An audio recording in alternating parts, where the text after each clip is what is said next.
Welcome to Khafre's Funerary Complex. Since the very beginning of the 4th dynasty, mortuary temples were built adjacent to pyramids on the eastern side. Such a location, facing the rising sun, as well as the world of the living as a whole, held an important symbolic meaning, for it was within the mortuary temple that kings were revived through daily rituals. In its standard form, a mortuary temple was divided into 2 parts: a front area which consisted of a vestibule and a courtyard, and an area in the back, where all sacred elements were located. The back of the temple incorporated several essential features, including an inner sanctuary with a false door, which allowed the soul of the pharaoh to travel between the world of the dead.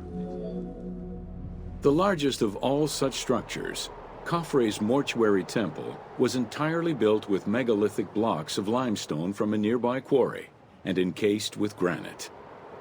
Parts of Khafre's mortuary temple, particularly the courtyard walls, are thought to have been decorated with splendid reliefs. However, not a single image of the king has been discovered inside the mortuary temple. Khufu's direct successor, Khafre, followed the custom which required each king to establish a new site for their funerary accommodation, and chose Abu Rawash as his last resting place. When the time came to build his own funerary complex, Khafre, also one of Khufu's sons and the successor to Khafre, broke with tradition and returned to Giza. Not only did Khafre thumb his nose at tradition, but he did so in a way which he hoped would allow him to overshadow his father's most important monument. Though Khafre's pyramid is smaller than Khufu's, it was cunningly built on a more elevated bedrock layer than the Great Pyramid, making it appear higher than any other pyramid at Giza. Today, Khafre's pyramid is the only one among the 3 at Giza that still has the upper part of its limestone casing.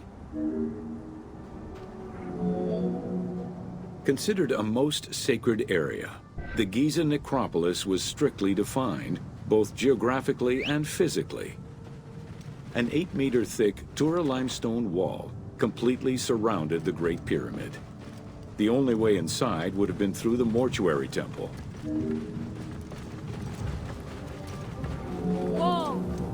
From the reign of Sneferu and onwards, the subsidiary pyramid became a common feature within the pyramidal complex. The function of the subsidiary pyramid, however, smaller in size and in height than the royal tomb, remains unclear, though some believe that it was meant to house the Khaw of the pharaoh. Whoa. In mainstream media, the Khaw is often defined as the soul of the deceased. The truth is a bit more complicated. Within the ancient Egyptian funerary belief system, the Khaw was a component of a living person, which separated itself from the body at the time of death. It represented the deceased's vital essence. In order for the deceased to ascend to a new life, whether in this world or the next, the Khaw had to be embodied in a statue, and its existence maintained through offerings and rituals. Whoa. Within Khafre's subsidiary pyramid, a wooden box containing pieces of cedar was discovered by archaeologists. When reassembled, it turned out to be a shrine mounted on a sled. Just as with the solar barges found around Khufu's pyramid, it seems Khafre's shrine and sled were ritually disposed of after his funeral.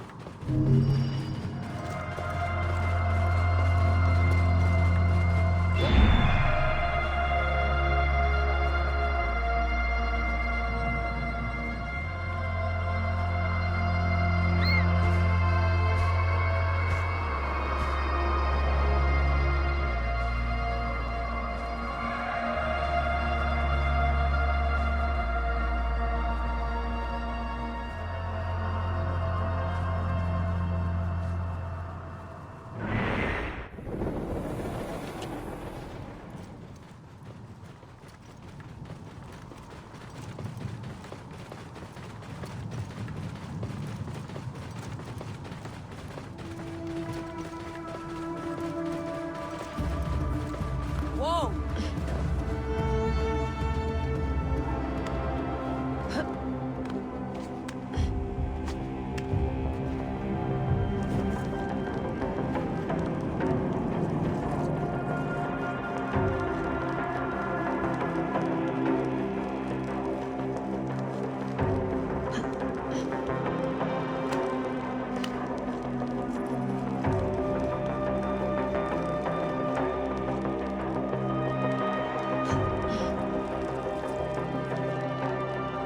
There is so much to discover.